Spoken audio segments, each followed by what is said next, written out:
ఏ శుభకార్యానికైనా శుభారంభం. నమస్తే, నేను Keshav. Welcome to Suman TV. తెలంగాణలో మరొకసారి బీసీ గొంతు వినిపించడం మొదలైంది. ప్రభుత్వాలు మారినప్పుడు, అలానే అధికారంలో భాగస్వామ్యం కావాలన్నప్పుడు బీసీల గొంతు వినబడడం సహజం. కానీ ప్రస్తుతం ఉన్నటువంటి పరిస్థితుల్లో బీసీల రిజర్వేషన్ల దగ్గర నుంచి ఆర్థిక అభ్యున్నతి వరకు అనేక అంశాలు చర్చనీయాంశాలుగా మారుతున్నాయి. ప్రధానంగా కులగణన సర్వే చేసిన తర్వాత బీసీల వాటా ఎంతవరకు దక్కుతుంది అనేటువంటి చర్చ మరింత విస్తారమైంది. ఈ అంశంపైన మనతో మాట్లాడడానికి సుదీర్ఘకాలం బీసీ ఉద్యమాల్లో పనిచేసి, అలానే బీసీ కమిషన్ చైర్మన్గా కూడా పనిచేసినటువంటి ఒకలాభరణం కృష్ణమోహన్ రావు గారు ఉన్నారు. కృష్ణమోహన్ రావు గారు నమస్కారం. నమస్కారం. బీసీల ఉద్యమం, బీసీల చర్చ వచ్చినప్పుడు ఫస్ట్ మాట్లాడాల్సినవి, ప్రతి చోట ప్రతి సందర్భంలో మోసేటువంటి బాధ్యత మాత్రమే బీసీల చేతుల్లో ఉంటుంది. అధికారం అనేటువంటి చర్చ అది అందరి ద్రాక్షగా మారుతుంది. ఆంధ్రప్రదేశ్ కానీ తెలంగాణ కానీ రెండు రాష్ట్రాల్లో కూడా, ఒక రాష్ట్రంగా ఉన్నప్పుడు అంతే, రెండు రాష్ట్రాలుగా అయినప్పుడు అంతే. ఇప్పుడు కొత్తగా తెలంగాణలో చాలా చర్చలు జరుగుతున్నాయి. రిజర్వేషన్ల విస్తరణ దగ్గర నుంచి అనేక అంశాలు చర్చ జరుగుతుంది. మొదటి అడుగుగా కులగణన చేస్తున్నామని రాష్ట్ర ప్రభుత్వం చెప్పింది. సో ఈ కులగణన బీసీలకి ఎంతవరకు న్యాయం చేస్తుంది? అంటే వాళ్ళు చాలా ఘనంగా గత శాసనసభ ఎన్నికల ముందు సామాజిక ఆర్థిక కుల సర్వే చేస్తూ ఉన్నారు. పూర్తి అయిందనేటువంటి మాట చెప్తా ఉన్నారు.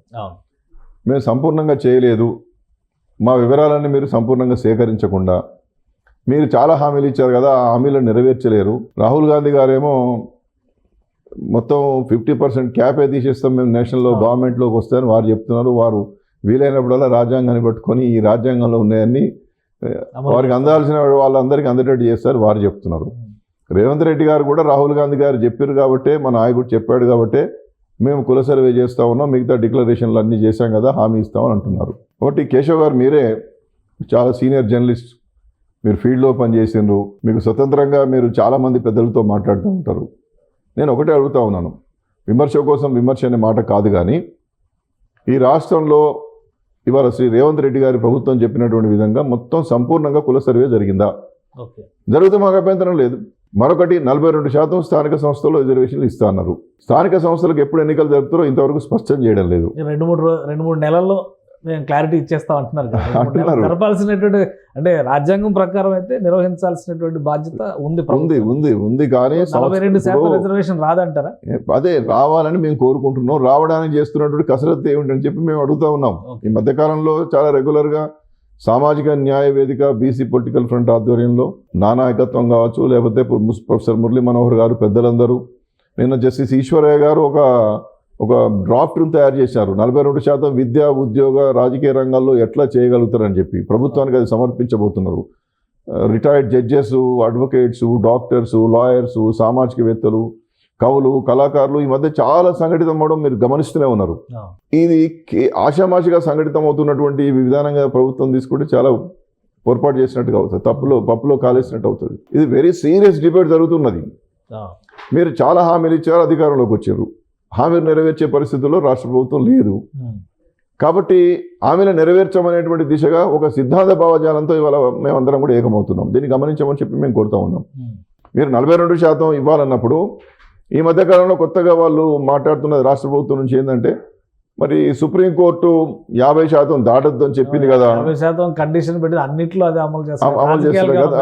గతంలో విద్యా ఉద్యోగ రంగాలకు ఇందిరా సహాని కేసు ద్వారా వచ్చింది. కృష్ణమూర్తి, వికాస్ కిషన్ రావు గారి కేసు ద్వారా స్థానిక సంస్థలు కూడా 50 దాటద్దు అన్నారు. మరి 50 దాటద్దు అనేటువంటి విషయం మీకు స్పష్టంగా తెలిసి కూడా కేవలం బీసీలకే 42% ఎట్లు ఇస్తా అని చెప్పారు. అందుకోసమే మేమందరం ఏం అడుగుతున్నామంటే, ప్రభుత్వం సంపూర్ణంగా కులగణన పూర్తి చేయండి. ఇక ఏదో కొంత అక్కడక్కడ చేసేసి ఒక 30-40% చేసేసి అయిపోయిందని చెప్పి మీరు దాన్ని దుప్పేసుకోకండి. మీరు ఆ బాధ్యత నుండి బయటికి పోకండి. మేము ఒకటే అడుగుతా ఉన్నాం, సంపూర్ణంగా పూర్తి చేయండి. ఎలాగో గ్రామ పంచాయతీలకు సంవత్సరం దాటిపోయింది, ఎలక్షన్ చేయడం లేదు. ఎంపీటీసీ, జడ్పీటీసీలు దాటిపోయింది. ఈ జనవరిలో కూడా మున్సిపాలిటీస్లో పదవికాలం అయిపోతుంది. వీటన్నిటి కలిపి ఒకటేసారి ఇంకా 5 నెలలు, ఇంకా 6 నెలలు ఆగండి, ఏం పర్వాలేదు. ఇక జరగాల్సింది జరిగింది. ఆర్థిక సంఘం నిధులు ఆగిపోయినాయి, మీ పాలన గాడి తప్పింది, గవర్నెన్స్ లేకుండా అయిపోయింది. అదంతా స్పష్టం, దాని మీద చర్చ అవసరం లేదు.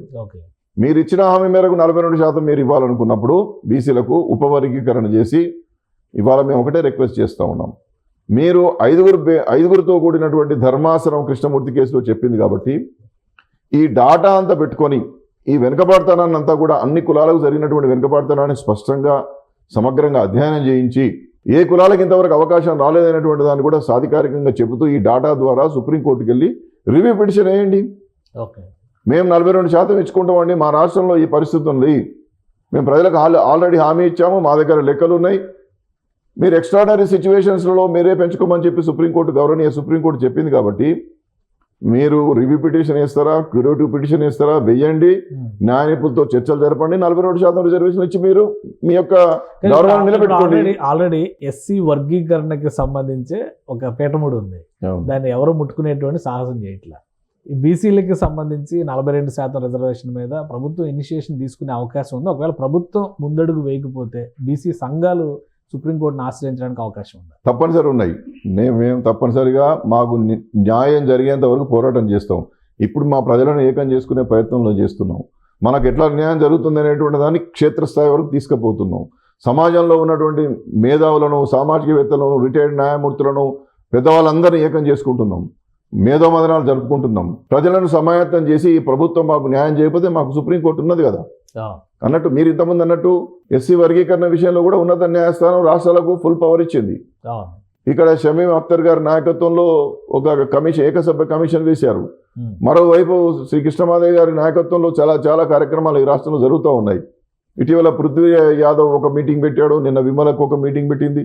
అందరూ కూడా వర్గీకరణ జరగాలని చెప్పి ఆయా మీటింగ్లలో కోరుతున్నారు. అది వేరే విషయం కావచ్చు.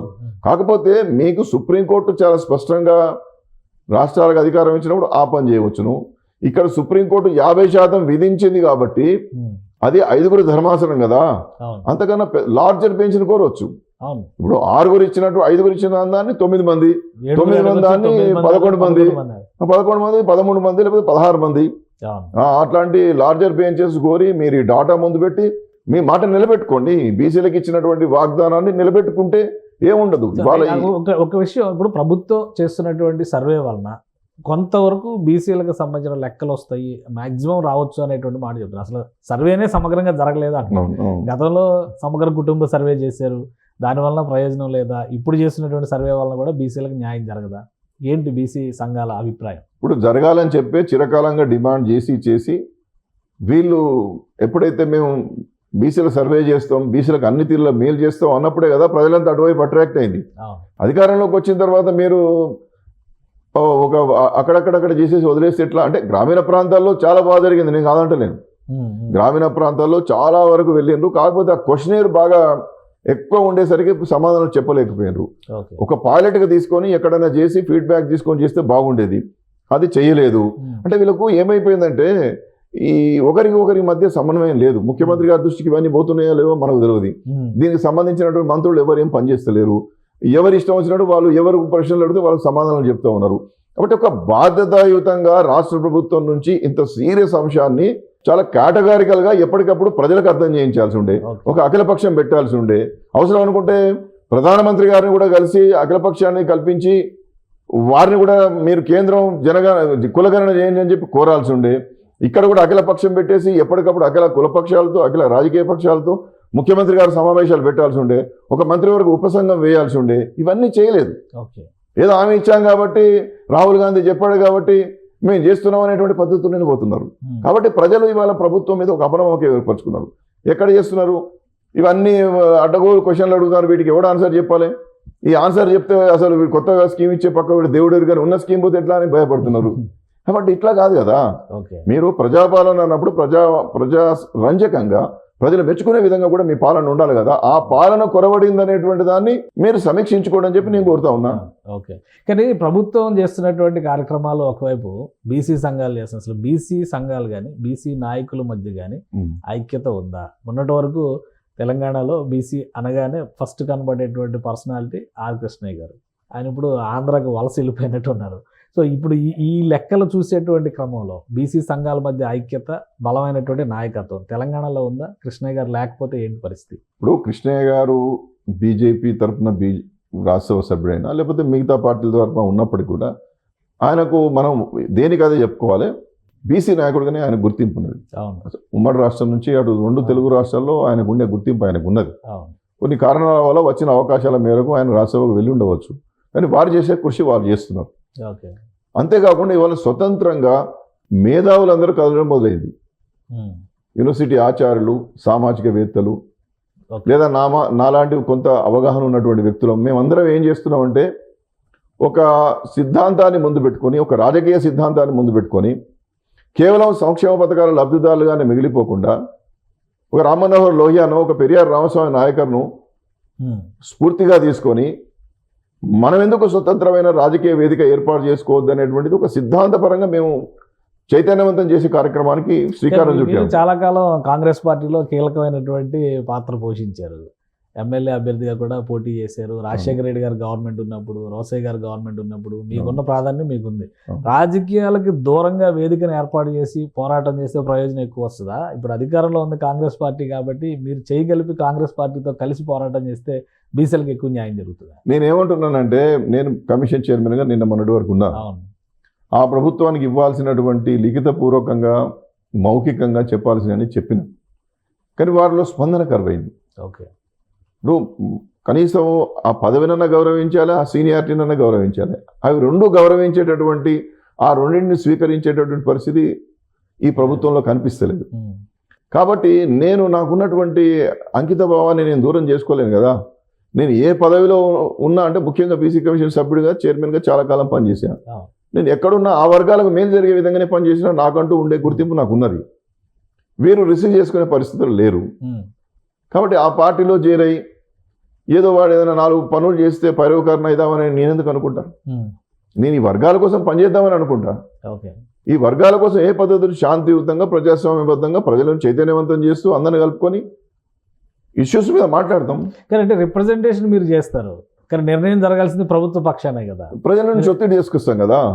ప్రజలందరినీ ఏకంగా చేసి అనేక ఉద్యమ కార్యక్రమాలు ఉన్నాయి. సామాజిక ఉద్యమాలు నిర్మిస్తాం, రాజకీయ ఉద్యమాలు నిర్మిస్తాం. ప్రజలకు అల్టిమేట్గా కావాల్సినటువంటి దాని మీద ఒక ధైర్యాన్ని ఇచ్చేటటువంటి, ఒక బలమైన నాయకత్వాన్ని ఇచ్చే ప్రయత్నం జరుగుతుంది. కాబట్టి ప్రభుత్వము ఇప్పటికైనా కామారెడ్డి బీసీ డిక్లరేషన్ కావచ్చు, 42% స్థానిక సంస్థల్లో రిజర్వేషన్లు కావచ్చు, వీటన్నిటి విషయంలో చాలా సీరియస్గా ఆలోచించాలి. మీరు 60% జనాభా సమస్యలను పక్కన పెట్టేసి రాజకీయ వ్యాఖ్యలు, రాజకీయ కక్ష సాధింపులతో ముందుకు పోతున్నారు. హామీలు ఏమి ఇవ్వడం లేదు. ఒక సంవత్సరంలోనే విజయోత్సవాలు మీరు జరుపుకుంటున్నారు, కానీ ఏమి చేయకుండా విజయోత్సవాలు జరుపుకుంటున్నారు అనేటువంటి విమర్శలు ఉన్నాయి. మరి ప్రజాస్వామ్యంలో మీరు సమీక్షించుకోవాలి కదా. మాకు అధికారం 4-5 సంవత్సరాలు ఇచ్చింది కాబట్టి మా ఇష్టం వచ్చినట్టు చేస్తాం, మేము చెప్పిందే వేదం అనేటువంటి విధంగా మీరు ముందుకు పోతే ఎట్లా? అది ప్రజాస్వామ్య స్ఫూర్తి ఎట్లయితుంది? కాబట్టి ప్రజా సంఘాలు ఏమనుకుంటున్నారు, కుల సంఘాలు ఏమనుకుంటున్నారు, ప్రజలు ఏమనుకుంటున్నారు, ఎక్కడ లోపాలు జరుగుతున్నాయి అనేది మీరు ఆలోచన చేసుకోవాలి కదా. ప్రగతి భవన్ ముందు ఉన్నటువంటి కంచెలం గొలగొడితే అయిపోతుందా? ఆ మనస్తత్వం, కరుడు కట్టిన మనస్తత్వాన్ని కూడా మార్చుకోవాలి మీరు. మీ భావజాలము. మీరు బీసీల తరపున బీసీలని సంఘటితపరిచి ప్రభుత్వానికి రిప్రజెంటేషన్ చేయడం కానీ, లేదా ఉద్యమ పదంలో ముందుకు వెళ్ళడం కానీ కార్యాచరణ ఏంటి ఏమైనా డిసైడ్ చేశారా? తప్పనిసరిగా మేము రెగ్యులర్గా అందరితో మాట్లాడుతూ ఉన్నాం. ఒక సామాజిక న్యాయ వేదిక అని చెప్పి దీని తరఫున చాలా సీరియస్గా, రాజకీయాలకు అతీతంగా ముందు సామాజిక ఉద్యమం, తర్వాత రాజకీయ ఉద్యమం, అవసరం కూడా రాజకీయ పార్టీ నిర్మాణం కూడా జరుగుతుంది. ఇప్పుడు పోటీ పడుతున్నాయి కదా తెలంగాణలో, ఎక్కువైపోయినాయి పార్టీలు కావచ్చు. ఇప్పుడు నేనేమంటున్నానంటే, ఇంతకాలం ఆయా పథకాలు, ఆయా డిమాండ్ల కోసం పోరాటాలు జరిగినాయి. కొంతమంది కొంత ఉత్సాహంతో రాజకీయ పార్టీలు పెట్టేవాళ్ళు పెట్టిరు, కానీ ఆ బలమైనటువంటి వాళ్ళ ఉనికిని చాటుకోలేకపోయారు.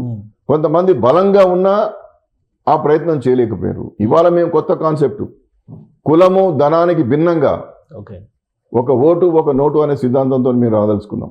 మీకు కావాల్సినటువంటి పారదర్శకమైనటువంటి, స్వచ్ఛందమైనటువంటి పరిపాలన మీరే నిర్ణయించుకోవాలనేటువంటి దిశగా మేము ప్రజలను సమాయత్తం చేయడం, భాగస్వామ్యం చేయాలనేటువంటి ఒక ఆలోచనకు వచ్చినాం. కాబట్టి ఇది చాలా దీర్ఘకాలంగా జరగాల్సింది. ఏంటి ఒక ఓటు ఒక నోటు ఏంటి? ఇప్పుడు ఓటుకు నోటే కదా అంతా రాజకీయాలన్నీ. అది వేరు, ఆ ఓటుకు నోటు వేరు. మళ్ళీ మీరు ఒక ఓటు ఒక నోటు అంటే ఏంటి అనుకుంటారు?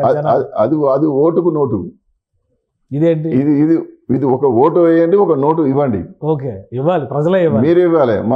మా యొక్క దానికి ఎలక్షన్ కమిషన్ చెల్లించాల్సినటువంటి డబ్బులు కూడా ప్రజలే కట్టాలి. ఎలక్షన్ల ఖర్చు కూడా జెండాలు వాళ్ళే తయారు చేయించాలి. నామినేషన్ డిపాజిట్స్ కూడా నామినేషన్ డిపాజిట్ ప్రజలే కట్టాలి. జెండాలు వాళ్ళే తయారు చేయాలి. ఎజెండా మాత్రమే మేము ఇస్తాం.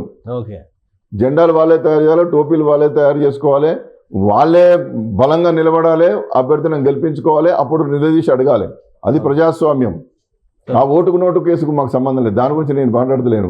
ప్రజలందరూ కూడా సమాయత్తం కావాల్సినటువంటి సమయం ఆసన్నమైంది. ఎలక్షన్ల అప్పుడు ఇచ్చేటటువంటి తాయిలాలకు మనం బానిసలైపోతే ఎవడే విషయాన్ని చూసుకుంటూ కూర్చుంటే ప్రశ్నించే హక్కు మనకు లేదు. ఇవాళ ప్రశ్నించాలన్నప్పుడు, ప్రజాస్వామ్యంలో జరుగుతున్నటువంటి పరిణామాలన్నింటినీ కూడా నిలదీయాలన్నప్పుడు నిలదీసేటటువంటి స్వచ్ఛమైనటువంటి శక్తి మన దగ్గర ఉండాలి. అది కొరబడుతున్నది. కాబట్టి ఇది మరో స్వాతంత్ర సమరంలో ప్రజల నుండే రాజకీయ ఉద్యమం రావాలని చెప్పి నేను కోరుకుంటున్నాను. అంటే మీరు కార్యాచరణ ప్రణాళిక ఏమైనా డిసైడ్ చేశారా? ఎప్పటిలాగా ప్రజల్లోకి వెళ్తారా? ఏమన్నా రఫ్ ప్లాన్ ఏమైనా రెడీ అయిందా? అంటే జరుగుతున్నది. మేధావులతో మాట్లాడుతున్నాం, విజ్ఞులతో మాట్లాడుతున్నాం. చాలా పెద్ద ఎత్తున ఎజెండాలు తయారు చేస్తూ ఉన్నాం. ఏ జిల్లాలో బీసీల జనాభా ఏ విధంగా ఉన్నది, ఏ గ్రామంలో ఏ విధంగా ఉంది, అంటే గ్రామ స్థాయి నుండి రాష్ట్ర స్థాయి వరకు ఎక్కడికక్కడ కుల సంఘాలతో మేము చాలా రెగ్యులర్గా నెట్వర్క్ చేస్తూ ఉన్నాం. అనేక వాట్సాప్ గ్రూపులు తయారు చేశాం, ఎక్కువ సామాజిక మాధ్యమాల ద్వారా. ఎందుకంటే ఒకప్పుడు ప్రతి గ్రామం వెళ్ళి జన సమీకరణ చేసి మాట్లాడాల్సి ఉండేది. ఇవాళ మీలాంటి సుమన్ టీవీ లాంటి ఒక అత్యంత ప్రతిష్టాత్మకమైనటువంటి సామాజిక మాధ్యమం ద్వారా నేను మాట్లాడేటటువంటి మాటలు చాలామందికి చేరుతాయి. ఉత్సాహం ఉన్నటువంటి వాళ్ళు ముందుకు వస్తారు. చాలామంది ఏమంటున్నారు, విశ్రాంత ఉపాధ్యాయులు, చాలా కాలంగా సామాజిక ఉద్యమాలు చేసినటువంటి వాళ్ళు, ఒక అంశాన్ని టేకప్ చేసి ప్రజల కోసం పనిచేసేటటువంటి వాళ్ళు, ఒక మంచి బలమైనటువంటి సిద్ధాంత భూమిక కోసం ఎదురు చూస్తున్నారు, బలమైన నాయకత్వం కోసం ఎదురు చూస్తున్నారు. అందుకోసం ఒకే ఏకనాయకత్వం కాకుండా సమిష్టి ఆలోచనలు, సమిష్టి నాయకత్వం, ప్రజల ఎజెండానే ఆ పార్టీ ఎజెండాగా ముందుకు పోవాలనేటువంటి సంకల్పంతో ఇవాళ ఈ కార్యాచరణ అంతా కొనసాగుతుంది. పార్టీ ఆవిర్భవిస్తుంది తెలంగాణలో. ఇప్పటికిప్పుడు అని అంటలేను. దీనికి ఒక దీర్ఘకాలికమైన ఆలోచన ఉన్నది. ఈ దీర్ఘకాలిక ఆలోచన క్షేత్రస్థాయి వరకు వెళ్ళి ప్రజలు ఏ మేరకు స్పందిస్తారు, ఏ మేరకు వస్తారని. ఎందుకంటే బలమైన సిద్ధాంతాన్ని బలంగా తీసుకుపోవాలి, ప్రజల హృదయాల్లో మనస్సులో నాటే విధంగా ఈ సిద్ధాంతం ముందుకు పోవాలి. అప్పటికప్పుడు ఏదో చూమంతర్లా జరగదు. అంటే బీసీలకు రాజ్యాధికారం అనేది సాధ్యమయ్యే పని ఇప్పుడు తప్పనిసరిగా తెలుగు రాష్ట్రాల్లో సాధ్యమే. అది మిస్ అయింది కాబట్టి వాళ్ళు రావాలని నేను అంటున్నా. డబ్బులు ఉన్నటువంటి వాళ్ళు రావాలి, బయటికి రావాలి. వాళ్ళు ఒక ఛానల్ పెట్టాలి, ఒక పేపర్ పెట్టాలి, ఇలా జరుగుతున్నటువంటి కార్యక్రమాలకు అండగా నిలబడాలి, స్వచ్ఛందంగా ముందుకు రావాలి. ఎన్ని వందల కోట్లు సంపాదించినా, ఎంత విలాసవంతమైన జీవితం గడిపినా వాళ్ళు కీర్తిశేషులో మిగిలాలంటే ప్రజల కోసం పనిచేస్తేనే కీర్తి ఉంటుంది. వాడు పోయిన తర్వాత శేషం ఉంటుంది. ఉన్నప్పుడు కీర్తి లేని వాడికి పోయిన తర్వాత శేషం ఉండదు. ఊరికనే మరణించినా అని చెప్పుకోవాల్సి వస్తుంది. కాబట్టి ఇవాళ నేను అందరికీ చెప్తున్నా, పారిశ్రామికవేత్తలు కావచ్చు, లేదా కవులు కావచ్చు, కళాకారులు కావచ్చు, సామాజికవేత్తలు కావచ్చు, లేదా సంపన్నమైనటువంటి సాహిత్య శక్తి ఉన్నటువంటి వాళ్ళు కావచ్చు, బయటికి రావాలి. ప్రజలను చైతన్యవంతం చేసేటటువంటి ఒక బృహత్తరమైన కార్యాచరణలో భాగస్వాములు కావాలి. తెలంగాణ కోసం పోరాటం చేసినాడు సామాన్యంగానే ఆరంభమైంది కదా. సమ్మడ్డ వర్గాలు ఏకమైన తర్వాత తెలంగాణ ఏర్పడ్డటువంటి తెలంగాణ సామాజిక న్యాయ తెలంగాణ కావాలని చెప్పి మనం అందరం కోరుకోవాలి. ఎక్కడికక్కడ పెద్దలందరూ మాట్లాడుతూ ఉన్నారు, కానీ ఏకమై ఒకే గొంతుగా, ఒకే ఎజెండాగా, ఒకే ఆలోచనగా, ఒకే జెండాగా ముందుకు పోవాలి కదా. అది మనం అందరం కలిసి స్వీకరిద్దామని చెప్పి నేను కోరుతా ఉన్నాను. రైట్, థ్యాంక్ యూ కృష్ణమోహన్ గారు, మీ అభిప్రాయం తెలియజేసినందుకు. ఇది బీసీల ఎజెండా బలంగా తెలంగాణలో వినిపించాల్సినటువంటి ఆవశ్యకత ఏర్పడిందని ఒకలాభరణం కృష్ణమోహన్ గారు చెప్తున్నారు. ఇంకో వైపు నుంచి చూస్తే సమిష్టి నాయకత్వాన్ని ప్రోత్సహించే దిశగా అందరూ కలిసి ఆలోచన పరులు, మేధావులు ఒక వేదికగా రూపాంతరం చెందుతున్నారు. త్వరలో ఇది రాజకీయ పార్టీగా మారినా ఆశ్చర్యపోవాల్సినటువంటి అవసరం లేదని అంటున్నారు. అలానే ఒక ఓటు ఒక నోటు అనేటువంటి నినాదంతో ప్రజల నుంచే నాయకత్వాన్ని నిర్మించేటువంటి బాధ్యతని బీసీ ఉద్యమాల ద్వారా తాము స్వీకరిస్తామని ఆయన విశ్లేషిస్తున్నారు. ఇది special discussion. Keep watching. Suman టీవీలో మీ పర్సనల్ అండ్ బిజినెస్ ప్రమోషన్స్ కోసం కింది నెంబర్కి కాంటాక్ట్ చేయండి.